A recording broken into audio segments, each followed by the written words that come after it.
आजिर कालांश को स्वागत।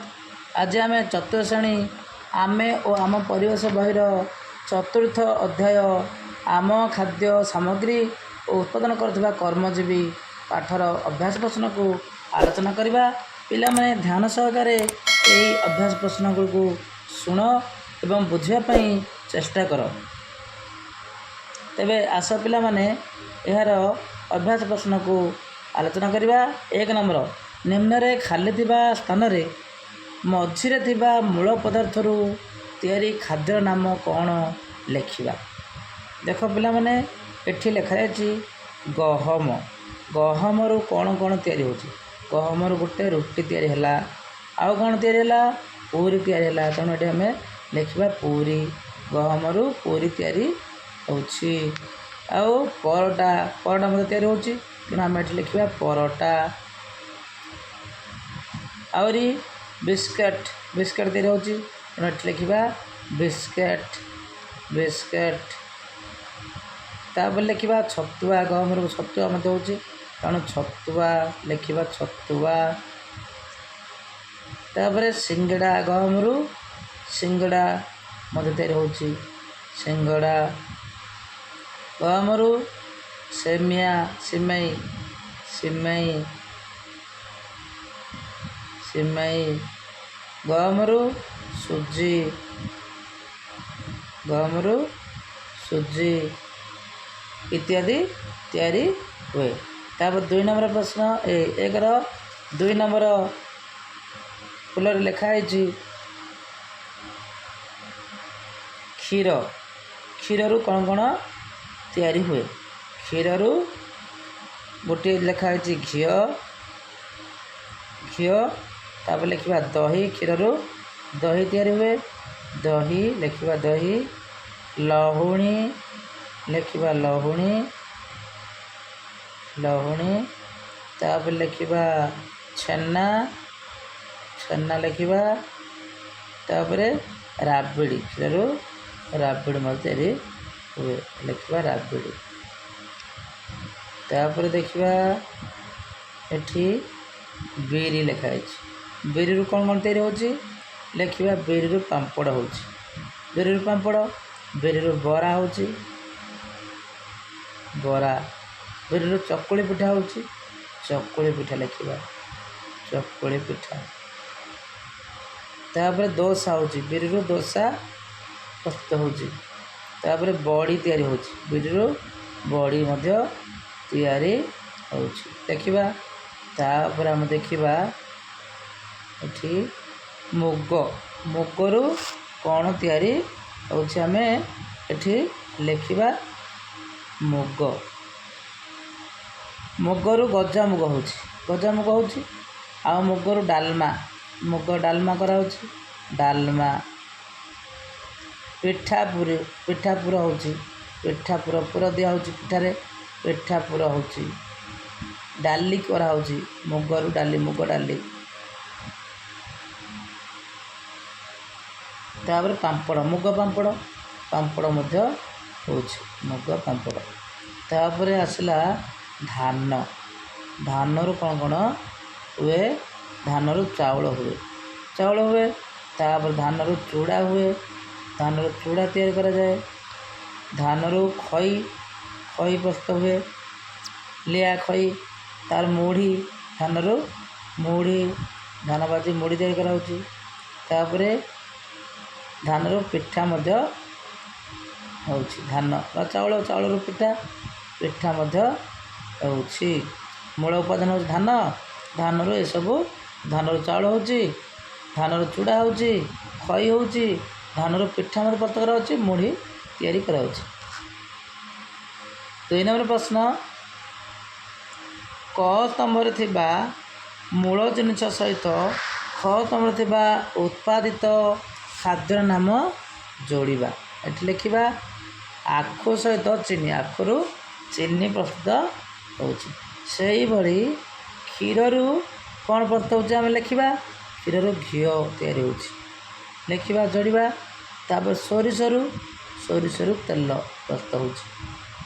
बेसन रु पकुड़ी, बेसन पकुड़ी रु, बेसन रु पकुड़ी होछि। ତାପରେ ଆମ୍ବରୁ ଆଚାର ତିଆରି ହେଉଛି, ତେଣୁ ଆମ୍ବରୁ ଆଚାର, ଆମ୍ବକୁ ଆଚାର କରାହେଉଛି। ତେଣୁ ଏଇଭଳି ଆମେ ଯୋଡ଼ି ଲେଖିପାରିବା। 3 କେଉଁଟି ଅଲଗା ବାଛି ଲେଖିବା। କେଉଁଟି ଅଲଗା, ଏଠି ଦେଖାହେଇଛି ଦହି, ପକୁଡ଼ି, ଛେନା, ଲହୁଣୀ। ଏଠି ପକୁଡ଼ିଟା ଅଲଗା ଅଛି, ଦହି, ପକୁଡ଼ି, ଛେନା, ଲହୁଣୀ। ଏଇଟା କ୍ଷୀରରୁ ବାହାରୁଛି ଦହି, ଛେନା, ଲହୁଣୀ, କିନ୍ତୁ ପକୁଡ଼ିଟା ବେସନରେ ପ୍ରସ୍ତୁତ ହେଉଛି, ତେଣୁ ପକୁଡ଼ିଟା ଅଲଗା, ପକୁଡ଼ି ଅଲଗା ହେଇଛି। ସେଇଭଳି ଚୁଡ଼ା, ଖଇ, ରସଗୋଲା, ଚାଉଳ କେଉଁଠି ଅଲଗା ହେବ? ରସଗୋଲାଟି ଅଲଗା ହେବ। କାହିଁକି ନା ଚୁଡ଼ା, ଖଇ, ଚାଉଳ ସବୁ ଗୋଟେ ଉପାଦାନ, କିନ୍ତୁ ରସଗୋଲା କ୍ଷୀରରୁ ତିଆରି ହେଉଛି, ରସଗୋଲା ଅଲଗା ହେବ। ରସଗୋଲା ଆମେ ଲେଖିବା। ତାପରେ ପିଲାମାନେ ଅଟା, ବେସନ, ସୁଜି, ମଇଦା। ଏଠି ଅଟା, ବେସନ, ସୁଜି, ମଇଦା। ଅଟା, ସୁଜି, ମଇଦା ଗୋଟେ ଶ୍ରେଣୀର, କିନ୍ତୁ ବେସନଟା ଅଲଗା। ବେସନଟାକୁ ଆମେ ଲେଖିବା ଏଠି। ତାପରେ ବଡ଼ି, ବୁନ୍ଦି, ଚକୁଳି, ବରା। ଏଠି ବଡ଼ି, ଚକୁଳି, ବରା ଗୋଟେ ଶ୍ରେଣୀର, ବୁନ୍ଦି ଅଲଗା ହେବ, ତେଣୁ ଆମେ ଏଠି ବୁନ୍ଦି ଲେଖିବା। ତେଣୁ ଲେଖିବା ବୁନ୍ଦି। 4 ନମ୍ବର କାହା ପାଇଁ କିଏ। 4 ନମ୍ବର ପ୍ରଶ୍ନ କାହା ପାଇଁ କିଏ। ଯେପରିକି ମାଛ ଚାଷ ପାଇଁ ପୋଖରୀ ଆଉ ଯାଆଁଳା। ସେହିଭଳି କୁକୁଡ଼ା ଚାଷ ପାଇଁ କ'ଣ? କୁକୁଡ଼ା ଚାଷ ପାଇଁ କ'ଣ ଦରକାର? ନା କୁକୁଡ଼ା ଘର ଦରକାର। କୁକୁଡ଼ା ଘର ଏଠି ଆମେ ଲେଖିବା। କୁକୁଡ଼ା ଚାଷ ପାଇଁ କୁକୁଡ଼ା ଘର, କୁକୁଡ଼ା ଘର ଲେଖିବା ଏଠି, କୁକୁଡ଼ା ଘର। ତାପରେ ଲେଖିବା ଏଠି କୁକୁଡ଼ା ଛୁଆ, କୁକୁଡ଼ା ଛୁଆ ଦରକାର। ଯଦି ମାଛ ପୋଖରୀରେ ଯାଆଁଳା ଛଡ଼ା ହେଉଛି, ତାହେଲେ କୁକୁଡ଼ା ଛୁଆ ଲେଖିବା, କୁକୁଡ଼ା ଛୁଆ, କୁକୁଡ଼ା ଛୁଆ ବୋଲି ଲେଖିବା ଏଠି, କୁକୁଡ଼ା ଛୁଆ। ତାପରେ ଦେଖ ପିଲାମାନେ ଏଠି ଧାନ ଚାଷ ପାଇଁ, ଧାନ ଚାଷ ପାଇଁ ଦରକାର ଜମି, ଜମି ଦରକାର। ଜମି ନହେଲେ ହେବ କି? ତେଣୁ ଜମି ଲେଖିବା। ତାପରେ ବିହନ ଦରକାର, ବିହନ ନଥିଲେ ହେବନି, ତେଣୁ ବିହନ ଏଠି ଆମେ ଲେଖିବା ବିହନ। ତାପରେ ପିଲାମାନେ ପରିବା ଚାଷ ପାଇଁ, ପରିବା ଚାଷ ପାଇଁ ମଧ୍ୟ ଜମି ଦରକାର, ଜମି କିମ୍ବା ବାରି। ତାପରେ ପରିବା ଚାଷ ପାଇଁ ଜମି ହେଲା। ତାପରେ ଚାରା ଦରକାର କିମ୍ବା ମଞ୍ଜି, ମଞ୍ଜି ଲେଖିବା, ମଞ୍ଜି ବୁଣିବା, ଚାରା ଲଗାଇବା, ହେଲେ ପରିବା ଚାଷ କରିପାରିବା। ତାପରେ 5 ନମ୍ବର ପ୍ରଶ୍ନ, 5 ନମ୍ବର ପ୍ରଶ୍ନ କ୍ରମରେ ଲେଖ। ଯେପରି ଘିଅ ତିଆରି କରିବା, ପ୍ରଥମେ କ୍ଷୀର ସିଝାଇବା, ଦହି ପକାଇବା, ଦହି ମନ୍ଥିବା, ଲହୁଣୀ ବାହାର କରିବା, ଲହୁଣୀ ଗରମ କରିବା, ତାପରେ ଘିଅ ତିଆରି କରିବା। ଏଇଭଳି ସେଇଭଳି ଆମେ ଚକୁଳି ତିଆରି କରିବା ପାଇଁ କ'ଣ କ'ଣ କରିବା? ପ୍ରଥମେ ଚୋପା ଛଡ଼ା ବିରି ଓ ଚାଉଳ ବତୁରାଇବା, ଚୋପା ଛଡ଼ା ବିରି ଆଉ ଚାଉଳ ବତୁରାଇବା। ଚାଉଳ ବିରିକୁ ଶିଳ କିମ୍ବା ଗ୍ରାଇଣ୍ଡରରେ ଆମେ ବାଟିବା।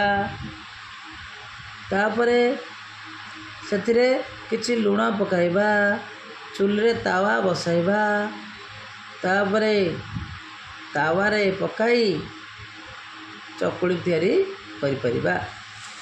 ତାପରେ ଆସୁଛି ଛେନା ତିଆରି। ଛେନା ତିଆରି କରିବାକୁ କ'ଣ କରିବା? ପ୍ରଥମେ କ୍ଷୀର ସିଝାଇବା, କ୍ଷୀରକୁ ଦହି ବସାଇବା, ବସା ଦହିକୁ ଗୋଳାଇବା, ଗୋଳା ଦହିକୁ ଗରମ କଲେ ଛେନା ତିଆରି କରିପାରିବା। ତାପରେ 6 ନମ୍ବର ପ୍ରଶ୍ନ, 6 ନମ୍ବର ପ୍ରଶ୍ନ କ'ଣ? ଯେପରି ଗହମରୁ ଅଟା, ଅଟାରୁ ରୁଟି, ସେପରି କ'ଣ ହେବ ଲେଖିବା। ଏଠି ଲେଖା ହେଇଛି ଧାନ, ଧାନରୁ କ'ଣ ହୁଏ? ଧାନରୁ ଚାଉଳ ହୁଏ, ଚାଉଳରୁ ମୁଢ଼ି ହୁଏ। ଲେଖିବା ଧାନରୁ ଚାଉଳ, ଚାଉଳ। ଚାଉଳରୁ ମୁଢ଼ି ଲେଖିବା ଚାଉଳରୁ ମୁଢ଼ି ତିଆରି ଧାନରୁ ଚାଉଳ ତାପରେ ଚାଉଳରୁ ମୁଢ଼ି ଏଠି ଲେଖିବା ମୁଢ଼ି ତାପରେ ଆଖୁରୁ ଦୋର ଆଖୁ ଦୋରୁଅ ତାପରେ ଦୋରୁଅରୁ ଗୁଡ଼ ଏଇ ଦୋରୁଅରୁ ଗୁଡ଼ ପ୍ରସ୍ତୁତ ହୁଏ ତାପରେ କ୍ଷୀରରୁ ଦହି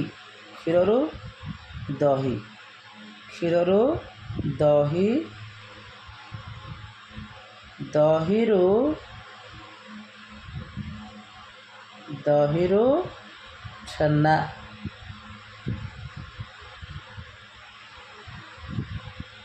ତାପରେ 7 ନମ୍ବର ପ୍ରଶ୍ନ ତଳ କୋଠରୀରେ ଥିବା ଜିନିଷ ଗୁଡ଼ିକ ତଳ ସାରଣୀରେ କେଉଁଠି ରହିବ ରଖ ଏଠି ଲେଖା ହେଇଛି ଆମ୍ବ ବିରି ମୁଗ ଧାନ ସେଓ ପିଜୁଳି ବରକୋଳି କରମଙ୍ଗା ସଜନା ଛୁଇଁ ଡାଳିମ୍ବ ବିଲାତି ବାଇଗଣ କୋବି କୋଳଥ ମାଣ୍ଡିଆ ଆଳୁ ପିଆଜ କେଉଁଠି ତାପରେ ଆଚାର ଜାମ୍ ଜେଲି ପ୍ରସ୍ତୁତ କରାଯାଏ ଆମ୍ବରୁ ସେମିତି ଖରାରେ ଶୁଖାଇ ନିମପତ୍ର ବେଗୁନିଆ ପତ୍ର ପକାଇ ରଖାଯାଏ ମୁଗକୁ ହେଲା ଶୀତଳ ଭଣ୍ଡାରରେ ରଖାଯାଏ ଆଳୁକୁ ସେହିଭଳି ଆମେ କ'ଣ ଏଠି ଲେଖିବା ଦେଖ ଆଚାର ଜାମ୍ ଜେଲି ସସ୍ ପ୍ରସ୍ତୁତ କରାଯାଏ ଲେଖା ହେଇଛି ଏଇ ଘରରେ ଆମେ ଲେଖିବା ଆମ୍ବ ତାପରେ ଆମେ ଲେଖିବା ଏ ଘରେ ଲେଖିବା ସେଓ ପିଜୁଳି ବରକୋଳି ଡାଳିମ୍ବ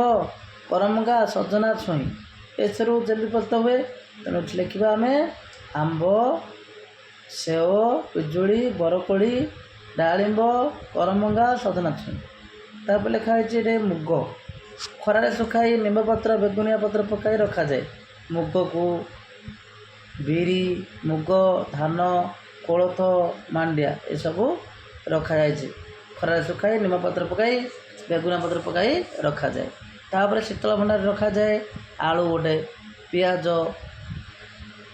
କୋବି ବିଲାତି ବାଇଗଣ ଏସବୁ ଶୀତଳ ଭଣ୍ଡାରରେ ରଖାଯାଏ 8 ନମ୍ବର ପ୍ରଶ୍ନ କୃଷକ କୃଷି କାର୍ଯ୍ୟ ପାଇଁ କେଉଁ ବୃତ୍ତିଧାରୀଙ୍କ ଉପରେ ନିର୍ଭର କରେ ଏହାର ଉତ୍ତର ହେବ କୃଷକ କୃଷି କାର୍ଯ୍ୟ ପାଇଁ ବଢ଼େଇ କମାର ଦଉଡ଼ି ତିଆରି କରୁଥିବା ଲୋକ ସାର କାରଖାନାରେ କାମ କରୁଥିବା ଲୋକ ସାର ବିକ୍ରି କରୁଥିବା ଲୋକ ବୈଜ୍ଞାନିକ ପ୍ରଣାଳୀରେ ଉନ୍ନତ ବିହନ ସାର ପ୍ରସ୍ତୁତ କରୁଥିବା ବୃତ୍ତିଧାରୀଙ୍କ ଉପରେ ନିର୍ଭର କରେ ଏଠି ଆମେ ଲେଖିବା ଆଶା କରୁଛି ଏହି ଭିଡ଼ିଓଟି ଭଲ ଲାଗିଥିବ ଏବଂ ଭଲ ଭାବରେ ବୁଝିଥିବ।